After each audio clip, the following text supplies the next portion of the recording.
저는 오늘 함께 읽었던 말씀을 중심으로 넘어지는 특권, 붙들리는 즐거움, 이런 제목으로 말씀을 전하겠습니다. 목사님, 붙들리는 거야 즐거울지 모르지만 넘어지는 게 무슨 특권입니까? 아침에 출근할 때 아범아 길 조심해라.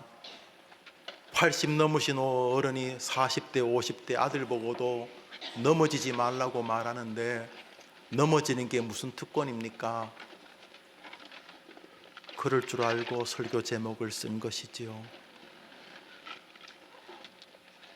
우리가 살다 보면 되도 않는 말을 잠언처럼 하는 사람이 있습니다. 그저 시정잡배의 소리인데 거기 뭐 의미를 부여해서 말하고 그 말 안 되는 것을 뒷받침하려고 되도 않는 자료를 끌어모아서 자기 말의 정당성을 강화하는 이들이 참 많습니다. 자기 혼자 집에서 그러는 거야 별일이 아니지만 방송에 나와서 그렇게 말하는 것을 온 국민이 지켜보는 것은 참 슬픈 일입니다.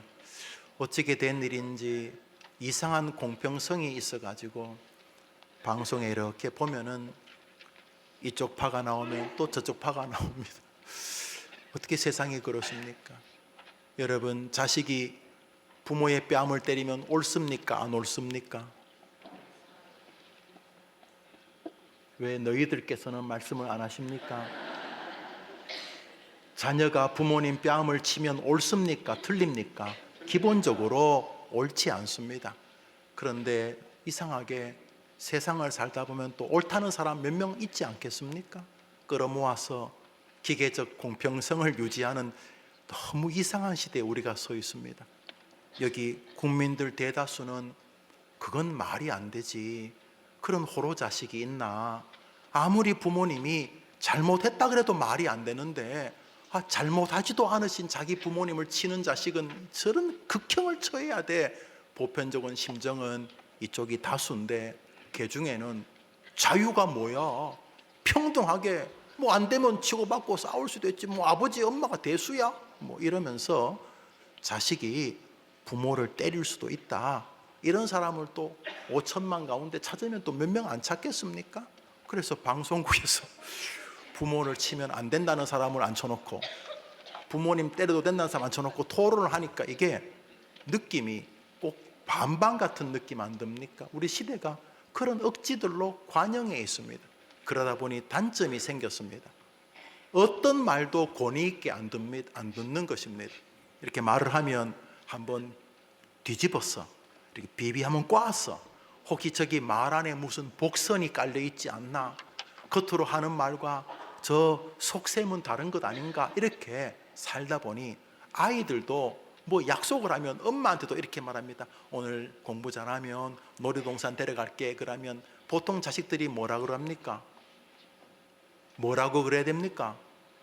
와 이래야 되는데 그렇게 안 하고 요즘은 뭐라 그러죠? 진짜?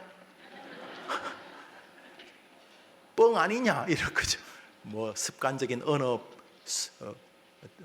습관일 수도 있습니다만 진짜? 정말? 이렇게 묻는 것은 말에 대한 신뢰가 이 세상에 바닥을 치기 때문 아니겠습니까?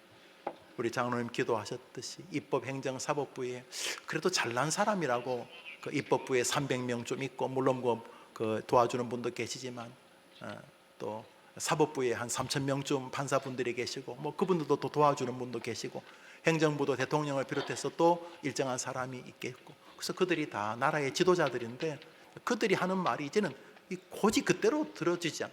저 판사는 왜 저러는 거야? 저 국회의원은 왜 저러는 거야? 저 행정부의 저 사람들은 왜 저러는 거야? 이렇게 돼서 이 말의 이 진정성, 이 무게중심, 진실성이 많이 이렇게 흔들리는 시절입니다. 나는 그게 24시간 뉴스를 틀어놓는 사람들의 그 어떤 분위기와도 상관이 있는 것 같아요. 이 뭐 어느 것도 다 정반이 있는 시절이기 때문에 이 뒤죽박죽이 되는 시절이에요. 여기 이제 가장 치명적인 문제가 바로 기독교인들입니다. 왜 치명적이냐 하면 기독교의 신앙은 말과 상관이 있기 때문입니다. 그래서 그저 열심히 마이크를 들고 떠드는 그 정치인이 나중에 보니까 거짓말이에요.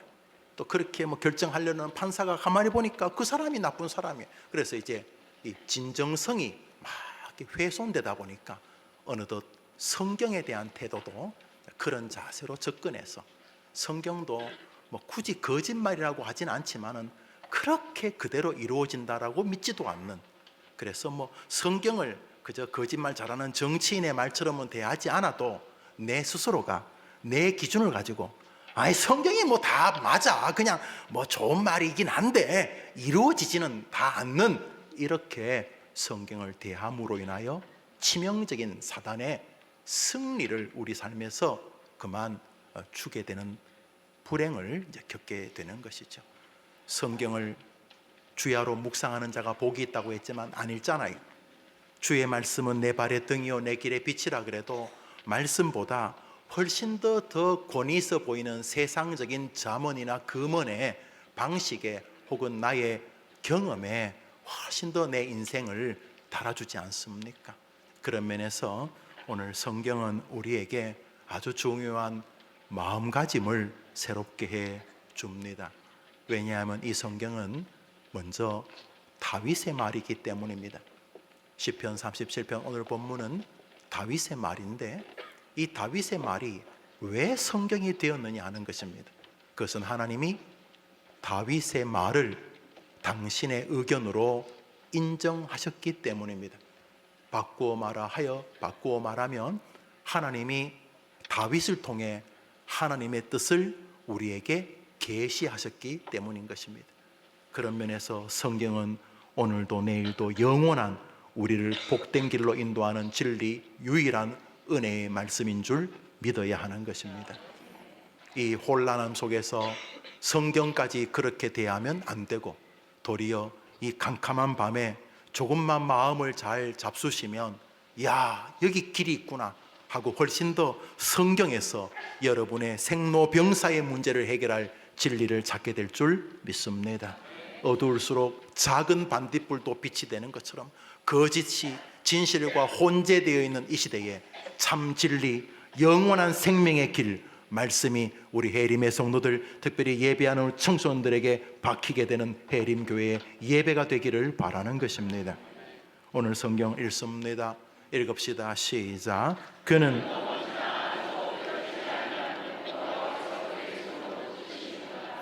그는 넘어지나 아주 엎드러지지 아니함은 여호와께서 그의 손으로 붙드심이라. 그가 누군지는 모르겠습니다. 그러나 분명한 것은 하나님이 붙드는 사람이라는 사실은 명백합니다. 아마 다윗은 삼자, 마치 남의 이야기하는 것처럼 자기 이야기를 한다고 보아야 하겠지요.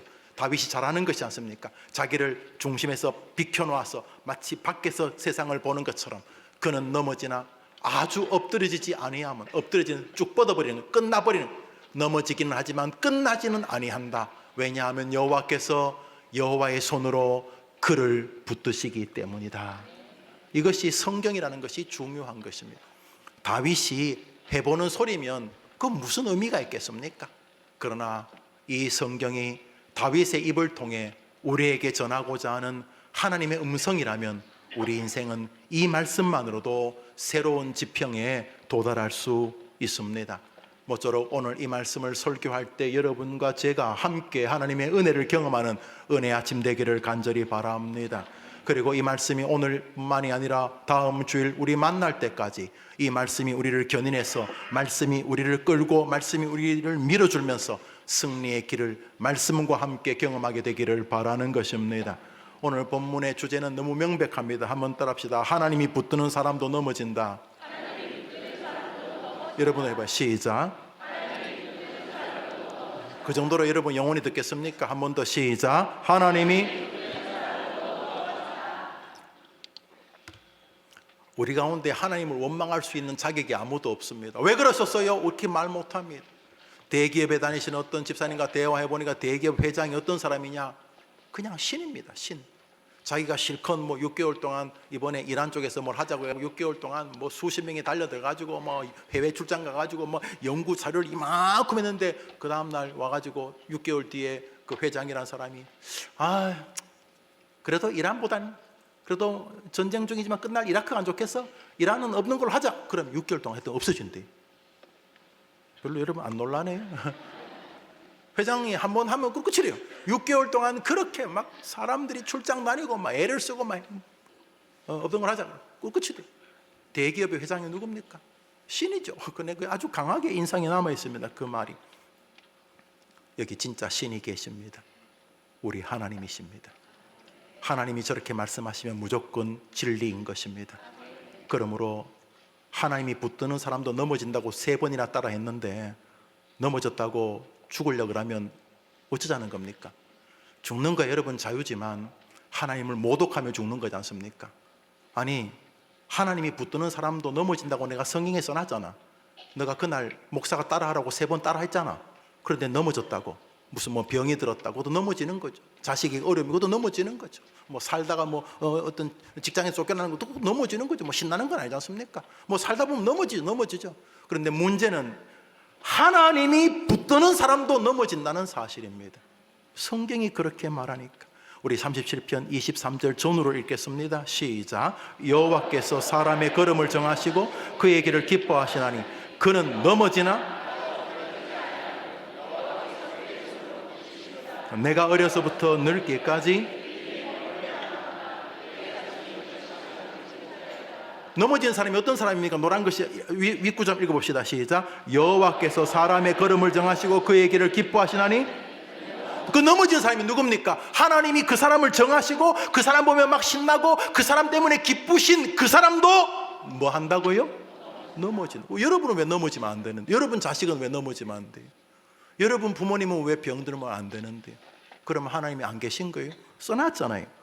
내가 너희 인생을 다 정한다. 하늘의 새새끼, 쥐새끼, 그렇죠. 쥐새끼. 그것도 내가 들의 백합화도 내가 다 다스린다. 하물며 내 아들 예수를 죽이면서까지 건진 너희를 내가 방치하겠느냐? 아니다. 내가 너희들을 다 지켜보고 있다.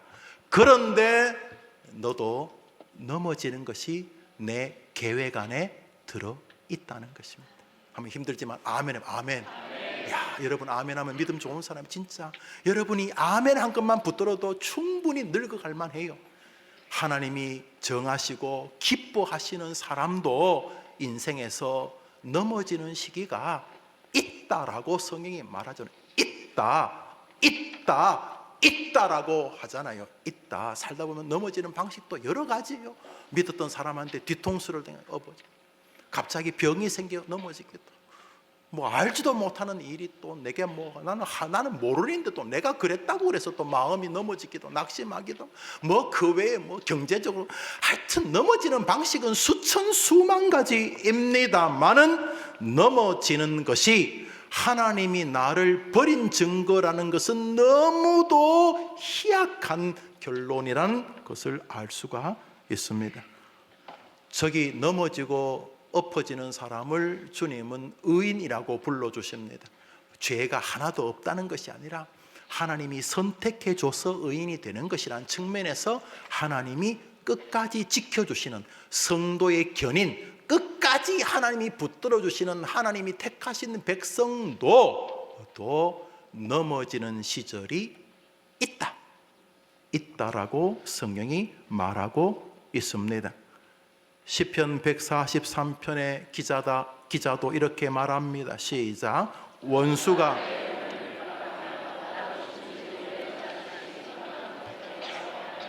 이 사람은 왜 넘어졌어요? 원수가 괴롭혔어요.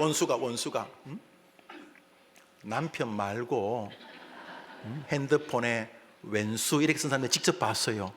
왼수도 봤고 원수가 아니야 왼수 이렇게 써놨고 그 다음에 또 청개구리 이렇게 또 청개구리 이렇게 쓴 사람들.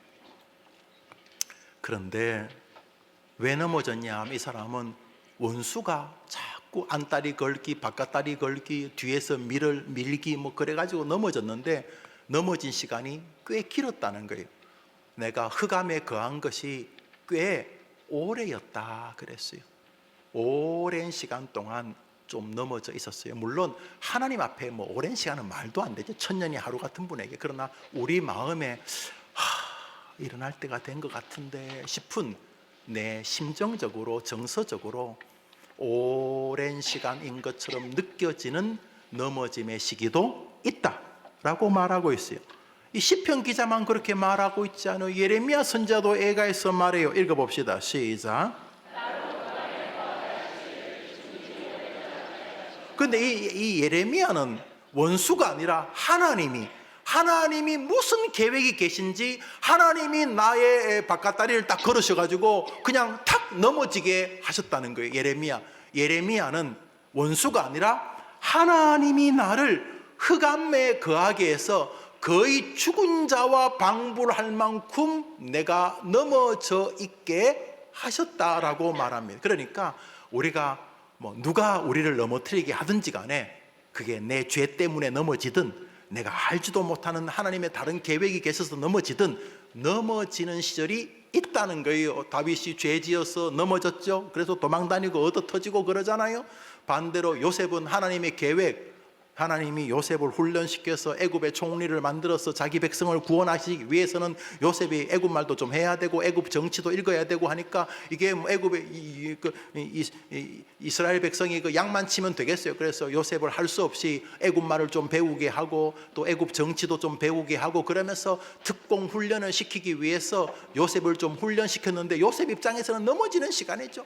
형들에게 쫓겨다 또 팔리게 되고 보디발의 집에 종으로 팔리게 되고 또 억울하게 누명서서 감옥살이하고 이게 다 넘어지는 순간이잖아요. 그렇지만 요셉의 그 배후에는 하나님의 계획이 계신 거죠. 여튼간에 우리가 살다 보면 넘어지는 시절이 있어요. 사단으로부터 넘어지는 이유, 내 죄 때문에 넘어지든 무슨 하나님의 돌아온 계획, 놀라운 계획이 계셔서 넘어지든 넘어지는 건 똑같은 거죠.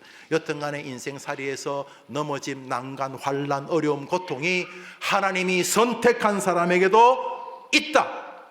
한번 해봐요. 있다. 그러므로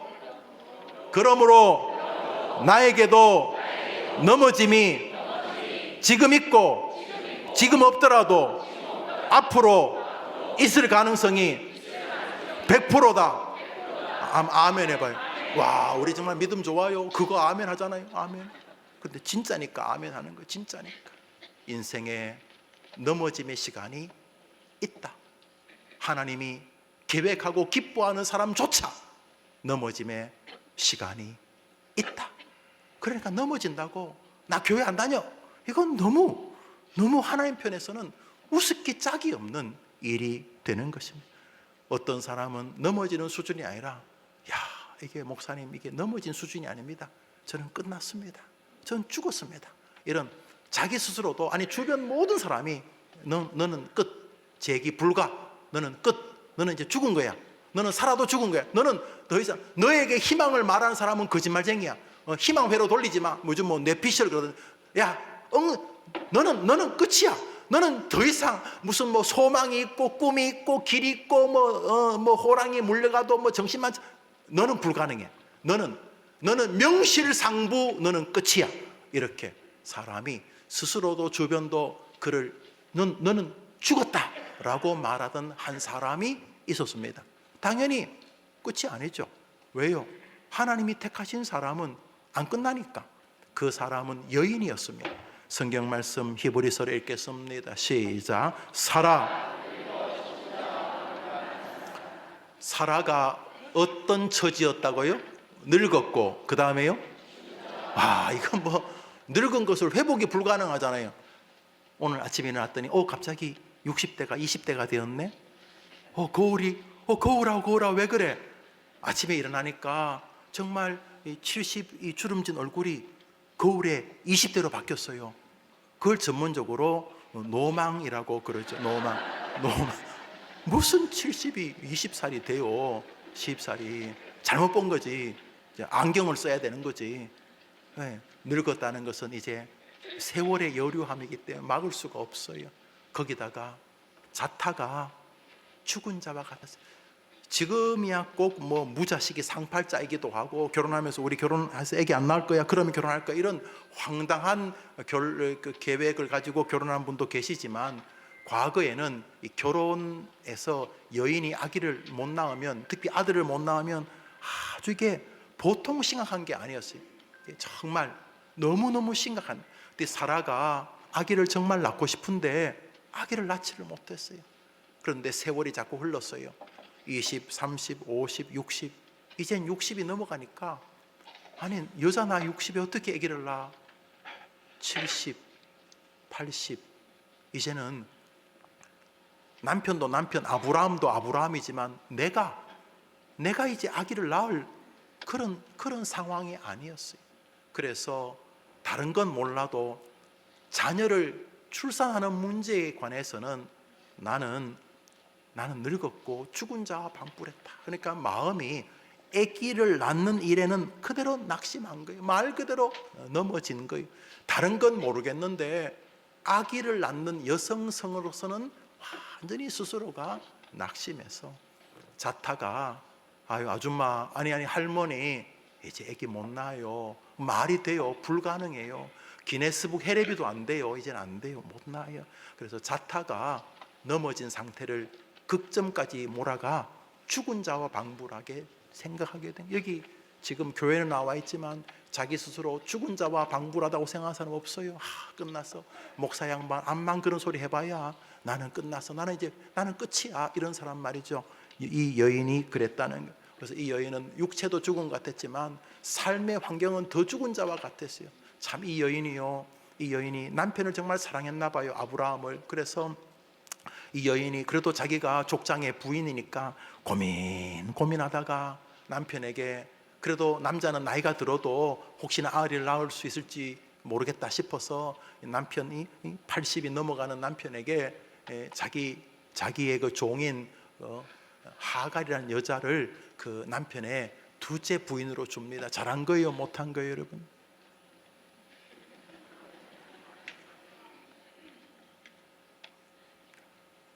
뭐 잘못한 것 같아요. 그렇지만 그 마음은 애틋하잖아요. 여보 미안한데 내가 아기를 낳아야 되는데 내가 못 낳으니까 여기 하갈이라는 아이가 내가 이번에 아기를 낳아주면 씨바지 내가 아기를 낳아주면 강남에 집을 한 채 사주기로 했으니까 얘야 너도 좀 우리 주인 우리 집을 대를 이어달라 그러면서 옛날에 그 과거에 뭐 조선시대에 있었다는 뭐 그런 일이 벌어진 거예요. 여성으로서 참 어려운 결단 아니겠어요? 어려운 결단 아니겠어요? 그런데 자기 몸의 육체도 죽은 것 같지만 그 이후로 벌어지는 일은 더 죽은 같은 상황으로 이 사라를 몰아가요. 창세기 16장 4절 읽습니다. 시작.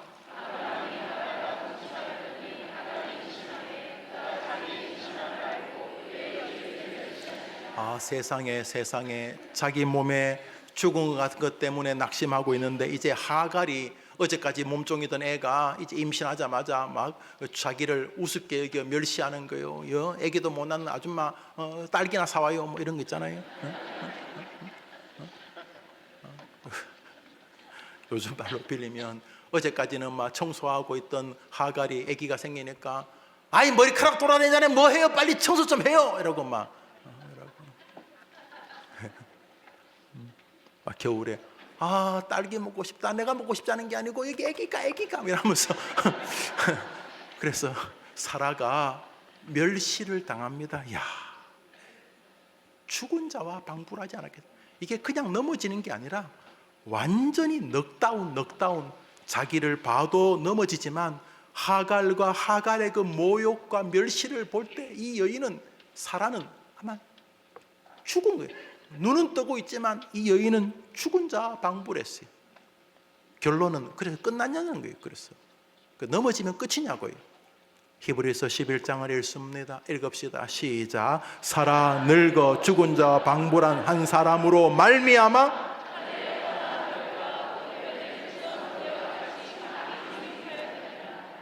노벨상만 받으면 꼭 한두 명씩 나오는 저 이스라엘이 사라의 후손인 것입니다. 여러분, 죽은 것 같은 게 죽은 게 아닙니다. 넘어지는 게 끝난 거 아닙니다. 성경에 의하면 내가 사랑하는, 나 여호와가 사랑하는 우리 청소년들 너희들 살다가 너희 눈에 넘어지는 것 같은 시절이 온다. 그래도 내가 너를 계획하고 있는 것이다 라고 하는 성경의 말씀을 낙심하려는 여러분 마음보다 더 우선적으로 대해야 하는 것입니다. 여러분의 감정이 믿을만 합니까? 여러분의 느낌이 정말 공신력이 있는 것입니까? 여러분의 경험이 정말 옳은 것입니까? 지금은 낙심하고 싶고 포기하고 싶어도 말씀 때문에 포기 못하는 청소년들이 되어야 되는 것입니다. 여러분이 옳습니까? 말씀이 옳습니까? 목사님, 저는 끝났어요. 이제는 끝났어요. 이제는 저는 희망이 없어요. 예수 믿는 사람에게는 그 말처럼 하나님을 모욕하는 말이 없습니다. 내가 선택하고 내가 이끌고 내가 기뻐하는 자도 넘어지나니. 할렐루야. 그래서 믿음의 사람들은 넘어지는 것을 과도하게 진실이라고 받아들이지 않았습니다. 진실은 넘어지나 아주 엎드러지지 아니하고 주님이 다시 자기를 주님이 정한 때에 들어 세워 하나님의 영광의 도구가 되게 하시는 것까지가 참 진실인 줄 믿었기 때문입니다. 넘어진 것에만 너무 예민하지 마시고, 넘어지나 아주 엎드러지지 아니하는 것은 하나님이 붙드시기 때문이라는 진리가 여러분의 마음의 결정의 핵심이 되기를 바라는 것입니다. 고린도후서에서 사도 바울이 그것을 리바이벌합니다. 읽읍시다. 시작. 우리가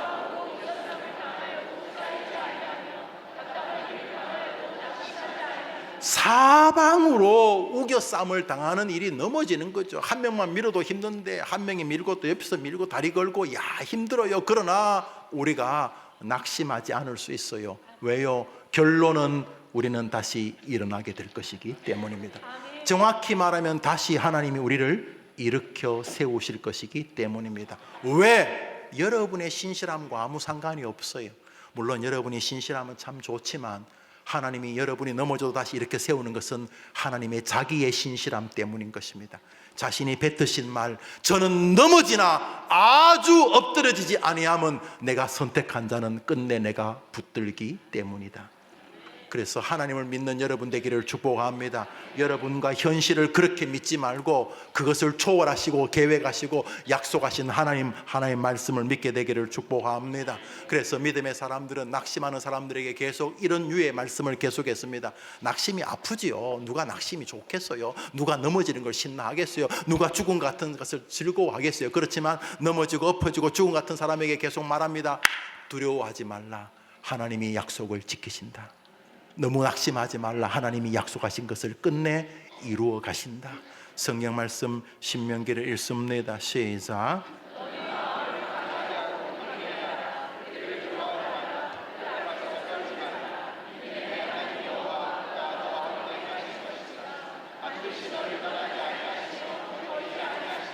믿으면 아멘. 하나님은 여러분을 안 떠나겠다고 했는데 여러분이 자꾸 나 혼자다 그러면 뭐 어쩌자는 겁니까? 하나님은 내가 영원토록 너하고 함께 하겠다는데 뭐 나는 혼자예요, 외로워 죽겠어요, 그러면 뭐 어쩌자는 겁니까? 여러분이 느끼는 감정이 진실입니까? 하나님의 말씀이 진실입니까? 우리는 말씀을 따라 사는 사람 아닙니까? 오늘 하나님께서 뭐라고 그러십니까?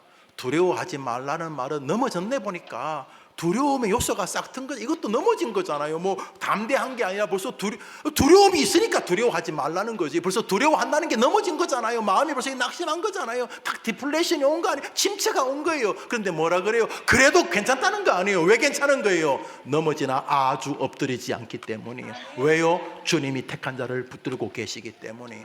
한번 아멘. 그래서 성경은 넘어진 사람의 이야기로 가득합니다. 왜? 다니엘 넘어지잖아요. 얼마나 힘듭니까? 믿음을 지키다 사자굴에 떨어지는 게 낙심이고 넘어짐 아닙니까? 그의 세 친구도 마찬가지로 뭐 불못불에 던져지는 것도 뭐 모세나 아브라함도 다 넘어질 만한 시기에 섭니다. 뭐 바울 뭐 안 그랬습니까? 길손도 주기철 이 땅에 안 넘어진 사람이 어디 있습니까? 다 넘어집니다. 그런데도 뭐라 합니까? 괜찮다는 거예요. 괜찮아. 왜 괜찮냐 하면 넘어지는 이유가 별것 아니어서가 아니라 넘어져도 하나님은 약속을 지키시기 때문에 괜찮다는 거예요.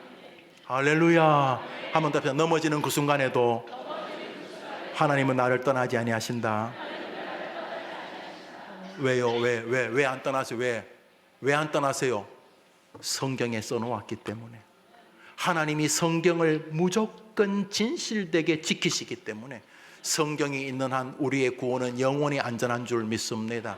내가 엄청 믿음이 좋아 구원받는 게 아니라 하나님이 나를 구원하기로 예수님을 보내셨다고 말씀하셨기 때문에 예수의 십자가가 있는 동안 나의 구원은 누구도 앗아갈 수 없는 것입니다. 왜요? 오직 말씀에 기록되어 있기 때문인 것입니다. 이번 주간 느낌을 신뢰하실 것입니까? 말씀을 신뢰하실 것입니까? 이번 주간 여러분의 경험을 신뢰하실 것입니까? 하나님을 신뢰하실 것입니까? 저는 넘어지나 저가 누군데요? 하나님이 계획하시고 하나님이 기뻐하시는 그 사람도 넘어지나 아주 엎드러지지 않는 것은 하나님이 그를 붙들고 계시기 때문이라는 것입니다. 그래서 이사야 41장은 너무너무 진실일 수밖에 없습니다. 이사야서 읽습니다. 시작. 두려워 말라. 내가 너와 함께함. 놀라지 말라. 나는 내가 너를 굳세게 하리라.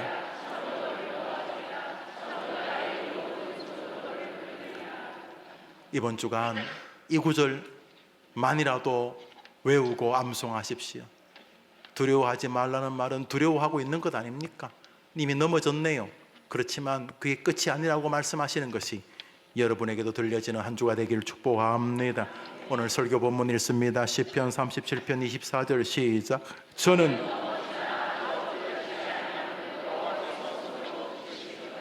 그러므로 오늘 성경은 넘어지는 일이 이상한 일이 아니라는 것을 계속 말씀하고 계시고, 특별히 넘어졌을 때에 낙심이라고 하는 마음의 기제에 예민하라고 말씀하는 것입니다. 이제 낙심은 여러분의 선택의 여지인 것을 부정하시면 안 됩니다. 성경이 낙심하지 말라고 했는데 낙심은 자연 발생적이라고 말씀하시면 여러분이 불순종하는 것입니다. 물론 넘어지면 낙심이 생기기 시작합니다. 그때 이제 여러분이 결정하셔야 됩니다. 낙심할 것을 선택할 것인지, 낙심하지 않을 것을 선택할 것인지. 본성에 의하면 낙심이 자연적인 발생입니다. 개가 밥 먹을 때 발로 차면 으르렁 이빨을 드러내는 것처럼 어려움이 다가오면 낙심이 본능적으로 꿈틀거릴 때 그것은 세상 사람들이 하는 것입니다. 기독교인들은 넘어졌을 때 낙심이 내 마음을 장악하지 못하도록 싸워야 되는 것입니다. 그때 이기는 유일한 길이 말씀의 묵상인 것입니다. 저는 넘어지나 아주 엎드러지지 아니함은 여호와께서 손으로 그를 붙드시기 때문이다. 이 말씀을 묵상할 때 두려워하지 말라, 낙심하지 말라는 말이 우리의 실현 가능한 거룩한 의무요 권리라는 것을 알게 되는 것입니다. 사랑하는 해림의 성도님들, 특별히 예배하는 청소년들, 사단은 여러분이 낙심하기를 끊임없이 원합니다. 왜냐하면 여러분이 믿음의 기상을 가지면 젊은이 하나가 세상을 바꾸어 버리기 때문에 마귀는 그것을 알아. 여러분이 하나님을 믿지만은 낙심하면서 넘어지고 불평하고 원망하며 그렇게 30대 진입하고 80에 도달하기를 바라는 것입니다. 낙심거리가 올 때에 정상이라고 생각하시고 낙심을 대하는 믿음의 백성 되기를 축복합니다. 어떤 사람이 낙심에 있었습니다. 그는 남들에게는 믿음이 좋은 목사님이 있는데 자기는 너무 마음에 불편했습니다. 왜냐하면 목회가 정상적으로 되지 않았던 것입니다. 백성들은 자기를 저항하고 나라는 풍전등화 앞에 있고 목회의 빛이 드러나지 않았습니다. 그래서 이 사람이 지쳐 있을 때 하나님께서 그 사람을 어느 공동묘지로 데려가셨습니다. 하나님이 이끈 사람의 이름은 에스겔 골짜기로 이끈, 에스골 골짜기로 이끈 선지자 에스겔입니다. 그가 갔을 때 공동묘지는 말 그대로 처참했습니다. 이미 늑대들이나 여우들이 시체를 다 뜯어먹어서 공동묘지에는 악취만 풍기고 거기 해골, 팔, 다리, 갈비뼈 이런 것들이 널브러져 있습니다. 수천 수만 구의 시체들, 아마 참 이렇게 병들고 또 장례를 치러주기도 어려운 그런 사람들을 아마 집단적으로 집어던진 그냥 골짜기였습니다. 그냥 쓰레기를 밖에 버리듯이 그 공동묘지는 사람들이 가고 싶어 하지 않은 곳인데 하나님이 낙심해 있는 에스겔을 데리고 그 골짜기로 가셨습니다. 그리고 말씀하시기 시작하셨습니다. 에스겔이 그것을 지켜보는 장면이 에스겔서 37장에 나옵니다. 우리 읽읍시다. 시작. 여호와께서 나를 데리고 가서 골짜기 가운데 두셨는데 거기 뼈가 이는 인자. 내가 대답하되 주 여호와 주께서 하시나이다. 주 여호와께서 이 뼈들에게 같이 말씀하시기를 내가 생기를 너에게 들어가게 하리니 이에 내가 그 명령대로 대언하였더니 생기가 그들에게 들어가매 그들이 곧 살아나서. 여러분, 저 성경 구절을 가만히 보십시오. 그냥 넘어진 정도가 아니라 죽었다니까요. 죽어서 뭐 갑자기 한 30분 만에 물에 빠져서 건져내서 인공호흡에서 살기도 하고 30분 만에 살아나겠지만 뇌에 너무 물이 많이 차서 좀 장애가 있기도 하고 그렇지만 뭐 산 그런 정도가 아니라 죽은 지 30분이 아니고 죽은 지 3년, 5년이 되어서 이미 이 살점들은 짐승들이 다 뜯어먹고 까마귀가 다 뜯어먹고 해골 바가지 이 뼈다귀만 남은 시체들, 해골 시체들 모두가 다 길이 없다고 하는 그곳에 하나님께서 에스겔에게 말합니다. 자, 네가 내가 말하는 대로 따라해라. 뼈들아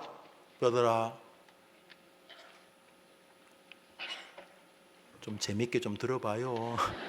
하나님이 에스겔에게 말하는 거예요. 에스겔아, 뭐 보이냐?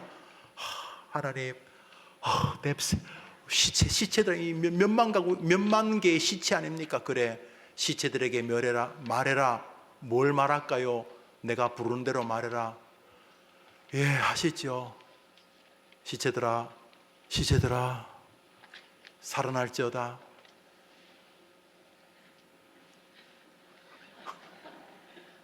뭐요?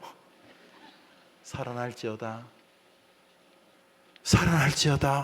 했는데 아멘 해줘서 고마워요. 시체들이 다 살아나는데 살아나는 정도가 아니라 뼈다귀들이 서로 맞춰가고 심줄 혈관이 돌고 껍데기가 벗겨지며 의식이 들어가면서 그들이 외칩니다. 나는 여호와의 군대다. 하나님 역사하시면 소망이 끝난 해골바가지도 하나님의 군대가 되는 줄 믿습니다. 아직 안 죽었잖아요, 여러분. 우리 청년들 아직 시작도 안 했잖아요. 시작도. 그래서 여러분 그렇게 살아보면 알아야지 여러분이 얼마나 믿을 만한지 못한 사람인지. 여러분이 조금만 살아보면 내가 얼마나 목사답지 못한지 알아요. 내가 얼마나 집사 장로답지 못한지 정상적인 사람이면 조금씩 알아가요. 그때 하나님 앞에 의지하게 되는 거예요. 하나님, 해골바가지도 살리신 하나님이 오늘도 나를 살려주시옵소서. 낙심 속에서 일어나게 되는 줄 믿습니다. 먹을 것이 없던 광야에서 모두가 다 배고파할 때 어린아이 도시락 그 물고기 멸치 몇 마리 하고 조그만 인절미 5개 가지고도 수천 명을 먹이는 우리 주님이 우리 곁에 계시는 바로 우리 예수님인 줄 믿습니다. 그러면 되지 뭐. 지금 아무것도 없다고? 괜찮아. 지금 빈털이라고? 우리 집안이 100대째 가난하다고? 괜찮아. 하나님이 개입하시면 여러분의 집안 1000대 합친 것보다 여러분을 더 부자로 만들 수 있어요. 아니에요? 지금 나라가 어지럽잖아요. 대통령 풀어내라, 대통령을 탄핵시켜라, 뭐 몰라요. 우린 정확히 몰라요. 뭐 저도 생각이 없는 건 아니지만 어느 게 하는 뜻인지 잘 몰라요. 이번에 이랬으면 좋겠는데 그렇게 안 되고 반대로 이렇게 되면 안 될까? 아니요. 하나님은 놀라운 방법이 있어요. 뭐 대통령이 자리에 복귀하기를 바라는 사람, 탄핵되기를 바라는 사람, 뭐 여러 종류가 있지만 하나님이 개입하시면 어떤 것도 가장 위대한 일로 만들 수 있는 줄 믿습니다. 그 믿음 가지고 우리가 하나님을 바라봐야 되는 거예요. 그래서 우리가 할 수 있는, 내가 가지고 있는 자유민주주의 정신에서 최선을 다하는 건 나쁘지 않지만 하나님의 방식까지 우리가 재단하면 안 돼요. 하나님은 놀라운 분이에요. 하나님은 역사하는 분이에요. 하나님은 정말 탁월한 분이세요. 그 하나님이 여러분을 지금도 붙들고 계시는 분이십니다. 인생의 해골바가지 같이 느껴집니까? 나는 이제 완전히 나는 남자도 아니고 난 여자도 아니고 난 지금 살아있는 것도 아니다. 그렇습니까? 그 여러분 생각이고 하나님은 당신이 택한 자를 영원하게 붙드시는 줄 믿습니다. 그러나 하나님의 계획을 다 모르니까 하나님이 우리를 넘어지게 하고 엎어지게 하시는 것도 하나님의 거룩한 능력의 일환이라고 우리는 받아들여야 되는 것입니다. 다리가 왜 부러졌는지, 왜 우리 집안에 이런 일이 당겼는지 정확히 잘 몰라요. 내 죄 때문일 수도 있고 혹은 원수의 시험일 수도 있고, 그렇지만 어느 쪽이든 하나님은 끝내 우리를 붙들어 주신다는 사실입니다. 오늘 본문 읽습니다. 시작. 저는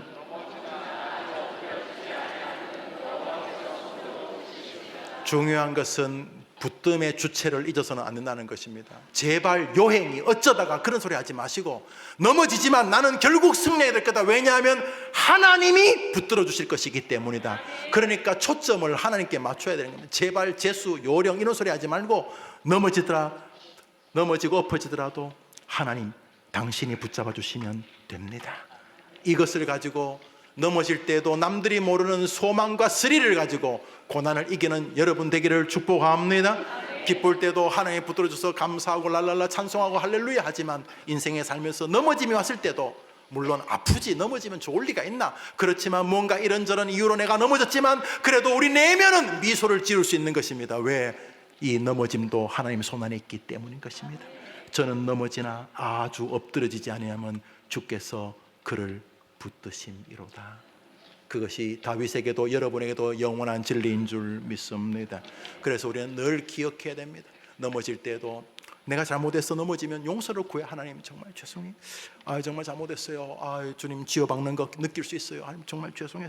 요 조동아리 때문에 정말 죄송합니다. 제가 이제 오늘부터 백설공주 안 하겠어요. 다시는 백설공주 안 하겠습니다. 백설공주 100만인이 설설 기는 공포의 주동아리 백설공주. 오늘부터는 이제 백설공주 끝. 내가 이제 내가 백설공주 안 해요. 주님 죄송합니다. 내가 너무 낙심 못된 생각.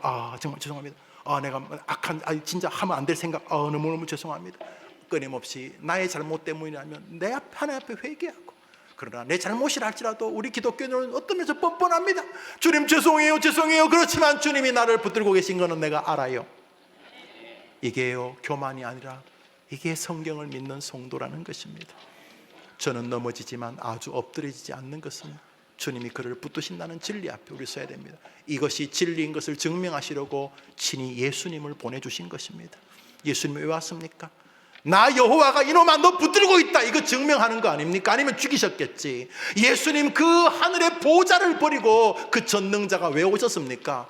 내가 너를 붙들고 있다는 것을 증명하신 것 아닙니까? 할렐루야. 그래서 우리는 하나님을 늘 기억하고 낙심해서 제발 하나님을 제거하면 안 되는 것입니다. 넘어진 거 아픈 거 맞지? 아픈데 안 아프다고는 거짓말이고, 아픈 거 맞지? 넘어지고 괴로운 거 맞지? 그렇지만 괜찮아. 왜? 내 인생 걸음을 인도하시는 분은 하나님이시기 때문에. 시편을 잠언을 읽습니다. 잠언 16장 시작.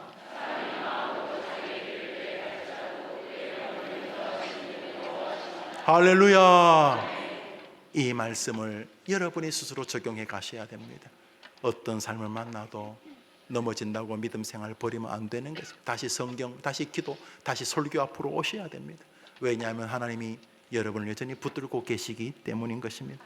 동시에 오늘 본문은 이 진리를 다른 사람에게도 적용하라고 가르치고 있습니다. 우리 주님께서 우리에게 주신 최고의 법칙을 황금률, 골든 룰이라고 부르는데 마태복음에 있습니다. 읽읍시다. 시작.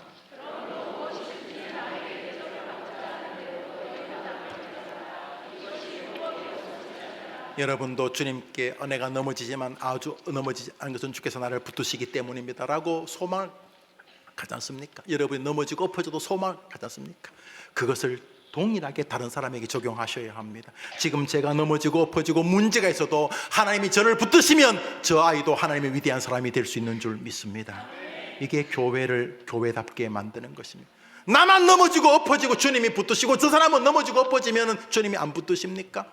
우리가 내가 넘어지고 엎어지고 실수로 내 잘못으로 인하여 넘어지고 엎어지더라도 주님이 붙드시면 결국 다윗처럼 위대한 사람이 될 수 있고, 예수님 잡아 죽이던 사울도 주님이 붙잡아 주시면 위대한 바울이 될 수 있는 것처럼 내게도 그런 소망이 있는 것처럼 다른 사람을 대할 때도 그런 소망을 보아야 됩니다. 자식에게 어려움이 생겼습니까? 아직은 몰라요. 아이고 저놈의 새끼 왜 저러나, 이 애비는 젊을 때 안 그랬는데. 그러지 말고 아직은 몰라요. 지금은 넘어지고 엎어지고 인생의 어려운 시를 보내고 있지만 그 딸이 그 아들이 하나님이 붙들어 주시는 순간 위대한 사람으로 일어서게 되는 것이죠. 저는 넘어지나 아주 엎드리지 아니하면 주께서 손으로 붙드시는 것은 나만이 아닙니다. 그 사람도 마찬가지입니다. 그래서 우리는 다른 사람도 존중해야 됩니다.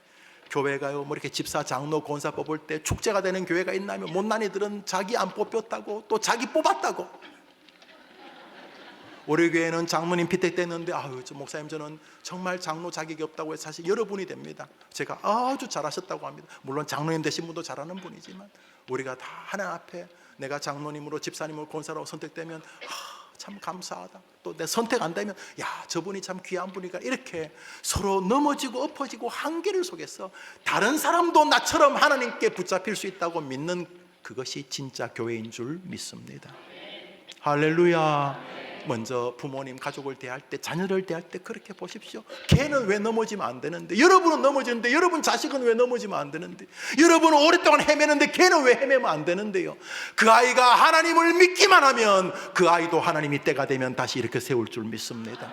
왜요? 그 아이도 하나님의 백성이니까. 그래서 그 아이가 하나님을 믿는 사람이 되게 하는 게 부모가 할 최고의 일인 것입니다. 넘어지고 엎어지더라도 나를 붙드실 주님을 기대하듯이 저 사람이 넘어지고 엎어지더라도 저 사람을 붙드실 주님을 인정하고 사랑하는 해림의 성도들, 믿음의 공동체 되기를 주의 이름으로 축원합니다. 그런데 목사님, 이 말씀을 들으니까 그런 듯한데 요즘은 너무 힘들어요. 진짜 너무 힘들어서 막 저는 넘어지나 엎어지고 그 말씀을 묵상하다가도 또 가라앉고 또 하다가도 가라앉고 이렇게 됩니다. 이제 마지막 특효약이 있습니다. 목사님, 진짜 그것만 가르쳐 주지 왜 제일 끝에 그러십니까? 성경이 그런 수순을 말하고 있는데 분명히 주께서 믿는 사람도 넘어지고 어려움과 공경을 당한다고 말씀하시는 거네. 동의는 하는데 그게 나인 게 너무 힘든 거예요. 동의는 하겠는데 그게 내 자식인 게 너무 힘든 거예요. 그때 너무 힘들고 너무 지쳐서 이 성경 구절이 아니라고 말하진 않겠는데 내 마음 상태가 이 성경 구절까지를 못 가겠습니다. 목사님, 너무너무 힘이 듭니다. 이제는 움직일 바닥을 짚고 침대를 붙잡고 소파를 붙잡고 일어날 수도 없어. 이제는 그 힘조차 없습니다. 완전히 죽은 자와 같습니다. 그때 하나님께서 독특한 손가락을 하나 줬어요. 한번 더 믿음의 손가락, 생각의 손가락. 이제 여러분이 이 성경 말씀을 붙들고 일어서야 되는데 못 일어설 때 여러분의 생각을 어떠한 진리를 이렇게 더듬으면 낙심해서 일어나도록 아주 놀라운 일을 한 분을 통해 행하셨습니다. 히브리서 12장을 읽습니다. 시작.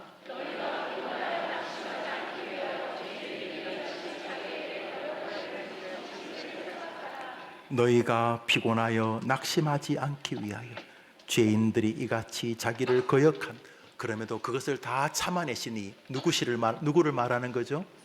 예수님. 한번 더, 너희가 피곤하고 낙심할 때 뭐 하라고요? 예수님을 뭐 하라고요? 우리 어르신들은 살다가 어릴 때 생각하면 잠시라도 즐겁지요. 야, 내가 군대에 있을 때 말이야, 내가 말이야, 내가 고등학교 졸업하고 말이야, 내가 막 장사 잘 될 때는 말이지, 밤에 너무 잠을 못 자서 돈 세느라고, 진짜 그때는 침대가 필요 없었다니까. 그냥 돈을 가만히 가다 와가지고 그거 깔고 잤다니까. 그때는 우리 개가 수표를 물고 다녔지. 옛날 이야기하다 보면 즐거울 때가 있잖아요.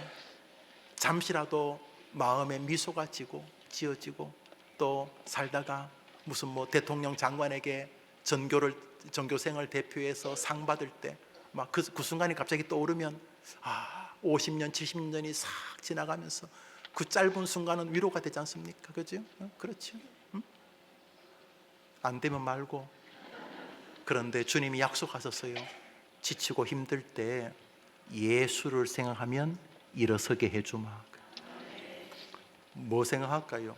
십자가도 좋고요. 그 다음에 뭐 생각할까요? 옆에 계시는 예수님, 지금 내가 힘이 빠져가지고 못 움직이는데 예수님 옆에 계시죠? 예수님 여기 왜 오신 거죠? 참 하나님이시잖아요. 성부, 성자, 성령. 나 때문에 오신 거죠.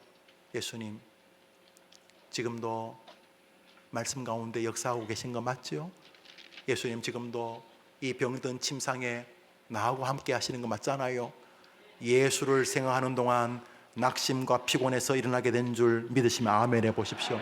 성경은 그렇게 말합니다. 이제부터 사단이 여러분이 예수님 생각할까 봐 게임에 몰두하게 하는 거 속으면 안 돼요. 게임 가급적 안 하는 거라는 게 좋은데, 하더라도 여러분이 예수님 생각하는 것을 방해하려고 하는 사단을 속임을 알아야 돼요. 그러니까 여러분이 정상적으로 될까 봐 사단이 두려워하는 거예요.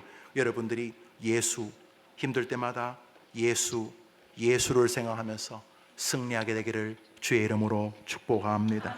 모든 믿음의 사람들은 넘어지고 엎어졌지만 모든 믿음의 사람들은 주님의 말씀 때문에 일어선 줄 믿습니다. 우리도 그렇게 될 줄 믿습니다.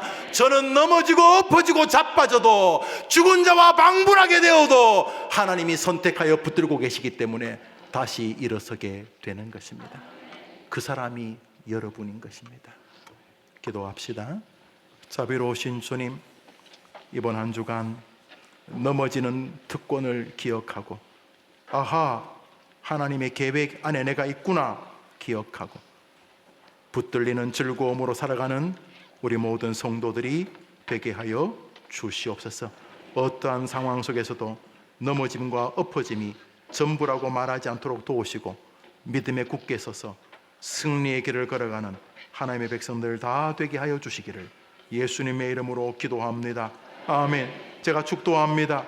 구주 예수님의 은혜와 하나님의 사랑과 성령의 교통하심이 예배하는 주의 백성들을 위해 한 주간 넘어지나 영원히 엎어지지 않는다는 사실을 기억하며 믿음으로 살 승리의 백성으로 주님의 이름을 높이기를 다짐하는 해림의 모든 성도들의 한 주간의 생업들 위해 이제로 영원토록 함께 있을지어다. 아멘.